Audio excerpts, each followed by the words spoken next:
அரசு ஹோட்டலை விலை பேசினாரா விக்னேஷ் சிவன்?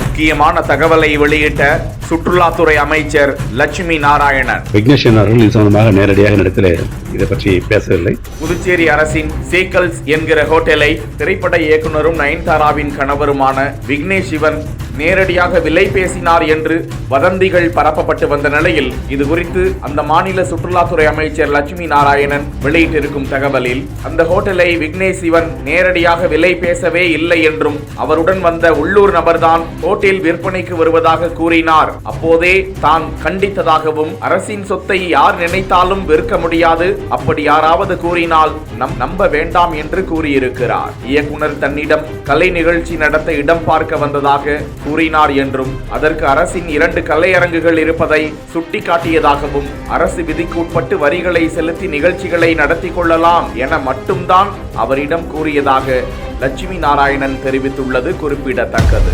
கடந்த வாரம் திரைப்பட இயக்குனர் திரு விக்னேஷ் சிவன் அவர்கள் மரியாதை நிமித்தமாக என்னை அலுவலகத்தில் சந்தித்தார்கள். அப்பொழுது அவரோடு வந்த உள்ளூரில் இருந்த சில நபர்கள் அவரை வைத்துக்கொண்டு இந்த சீகல்ஸ் சுற்றுலாத்துறைக்கு சொந்தமான இடத்தை விற்பதற்கான வாய்ப்பு இருந்தால் இவர்கள் எடுத்துக்கொள்வதற்கு விரும்புகிறார்கள் என்றெல்லாம் பேசினார். அப்போது நான் அவரிடத்தில் இது மாதிரி ஒரு ஆதாரம் இல்லாமல், அடிப்படை இல்லாமல், வந்த செய்தியின் அடிப்படை எல்லாம் பேசக்கூடாது என்று அவரிடத்தில் அறிவுறுத்தினேன். விக்னேஷ் அவர்கள் இது சம்பந்தமாக நேரடியாக இடத்தில் இதை பற்றி பேசவில்லை. நான் அந்த நபரை, இந்த சம்பந்தமாக பேசிய நபரை நான் கண்டித்து அவர் அனுப்பிவிட்ட பிறகு, இவர் புதுச்சேரியில் ஒரு பெரிய இசை நிகழ்ச்சி, சிறந்த அளவில் ஒரு இசை நிகழ்ச்சி நடத்துவதற்கான இடம் தேர்வு செய்ய வேண்டும் என்று சொன்னார். அதற்கு சில ஆலோசனைகளை நான் சொன்னேன்.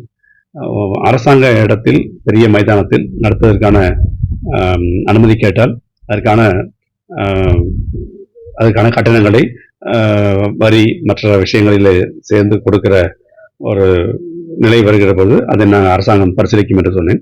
அதை கேட்டுவிட்டு புதுச்சேரியில் இருக்கிற 2 இடங்களில் 3 இடங்களில் இடத்தை தேர்வு செய்வதற்காக சென்றார். இதுதான் நடந்தது. அவர் நேரடியாக இடத்தில் நிச்சயமாக அது பேசவில்லை. ஆனால் அவர் கூட வந்த உள்ளூரில் இருந்த ஒருவர் அந்த சப்ஜெக்டை பேசினார்.